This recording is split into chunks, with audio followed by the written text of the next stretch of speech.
Hello bachcho, let's read this given question. So the given question says that the safe speed of a vehicle on a horizontal circular road is independent of.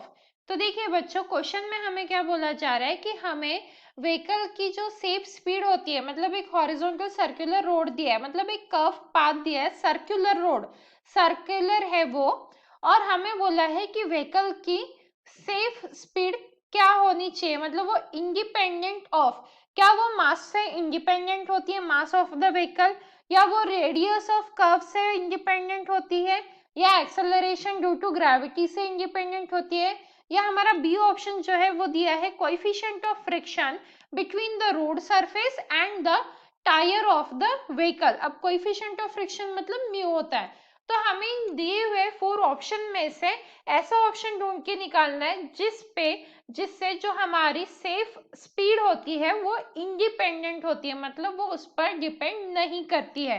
तो अब इस question को solve करने के लिए हमारा की concept क्या रहेगा? Key concept to solve this question is v is equals to under root of mu r g. ये v मतलब क्या है? हमारी maximum safe speed for a vehicle.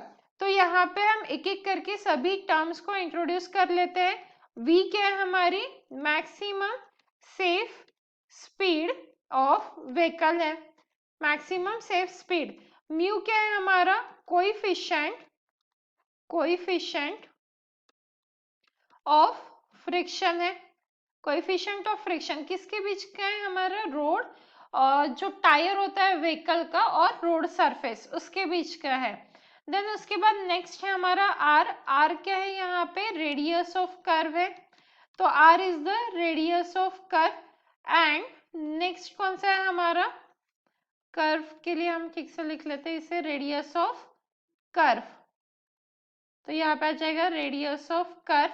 और g क्या होता है? g होता है हमारा acceleration due to gravity. g को हम किस नाम से जानते हैं? Acceleration due to gravity.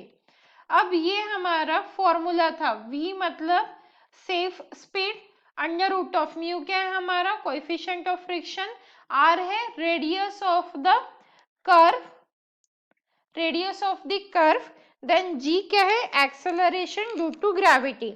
अब दिए गए 4 ऑप्शन में से जैसा कि अगर हम डी ऑप्शन देखें, डी ऑप्शन है एक्सेलरेशन ड्यू टू ग्रेविटी मतलब g, पर g तो फॉर्मूला में है, मतलब जो स्पीड है v जो है वो किस पे डिपेंड करती है? g पे, इसीलिए ऑप्शन डी रॉन्ग है।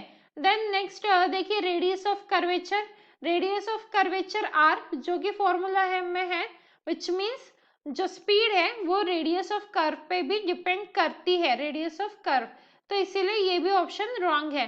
देन नेक्स्ट हमारा आता है coefficient of friction between the road and the surface, मतलब म्यू की बात हो रही है यहाँ पे, तो फॉर्मूला में हम देख सकते हैं कि म्यू भी है, विच मीन स्पीड जो है वो म्यू पर भी डिपेंड करती है, और क्वेश्चन में हमें इंडिपेंडेंट ढूंढना था, तो इसीलिए हमारा फाइनल आंसर क्या आ जाएगा? ऑप्शन ए, क्योंकि फॉर्मूला में कहीं पर भी हम mass of the vehicle consider नहीं कर रहे हैं, and hence the final answer for the given question, that is the maximum safe speed, is independent of the mass of the vehicle. Hope you understood it well. Best of luck.